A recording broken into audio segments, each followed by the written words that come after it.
त्याच्या हाईटच्या उंचीच्या याच्यावरच शिकार करतो.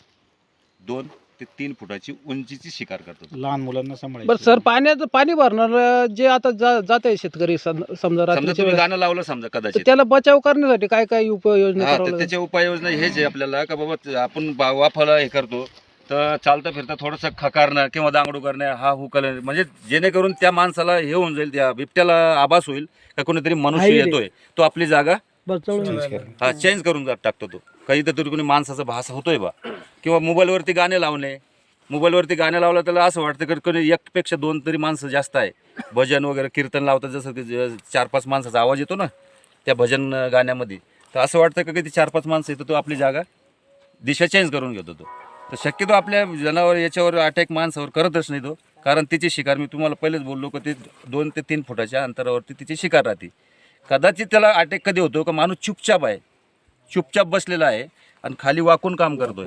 वाकून त्याला असं वाटतं काहीतरी शिकार आहे डुक्कर आपलं. आहे किंवा कुत्रा आहे. 4 पायाची शिकार आहे ना तिची. 2 पायावर कधीच शिकार करणार नाही बिबट. 2 पायावर उंच जनावर असला कधीच नाही. एखादा बैलावर जेव्हा होतो ना अटॅक, तो बसलेला राहतो आणि झोपेल राहतो.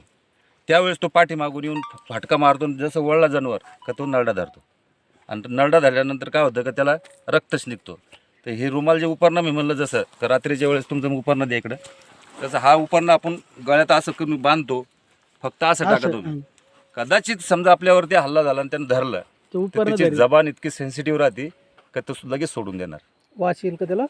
हे उपरण्यामुळे जबान कपड्याचा लगेच सोडून देतो. कारण आजपर्यंत जेवढ्या बी घटना झालेल्या आहे, ज्याच्या गळ्यात उपरणा, दुपट्टा, साडीचा पदर हे पूर्ण वाचलेले आहे. ज्याच्या गळ्यात नाही आहे ते समजा हे झालेले आहे, घटना झालेली आहे, अशा दुर्घटना झालेल्या आहे. त्याच्यामुळे हा गळ्यात उपरणं वगैरे रात्रीच्या वेळेस जेवणाचा डबा वगैरे शेतात नेला चालतो का? काही वासना वगैरे काही? जेवणाचा डबा नाही. मग आपल्याला शेतात जायचं समजा, प्राणी मांसाहारी प्राणी ना, मासा आणि प्राणी आहे, त्याच्यात काही संबंध नाही आहे.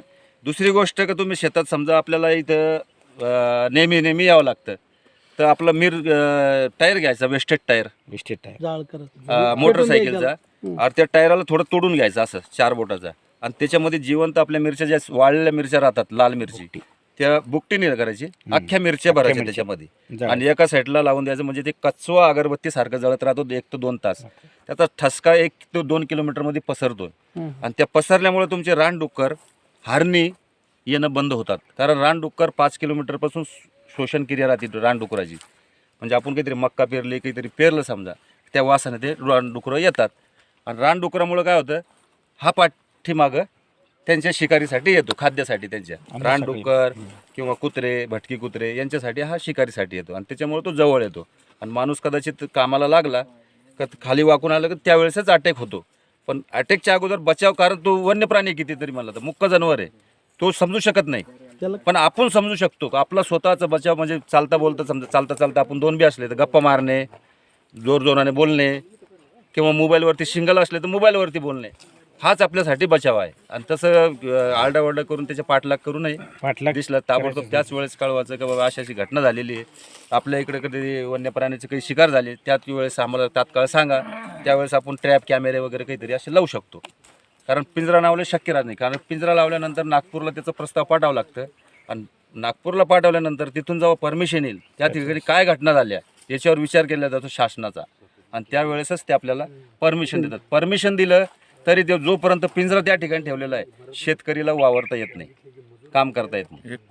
1 किलोमीटरच्या अंतरापर्यंत तिथं मनुष्याला जाता येत नाही. आणि पिंजरा लावला आणि कदाचित त्या ठिकाणी काही घटना झाली, कारण पिंजरा लावताना आम्ही पूर्ण गावात दौंडी वगैरे याच्यामुळे सांगतो का त्या ठिकाणी क्षेत्रामध्ये पिंजरा लावलेला आहे, जाऊ नये.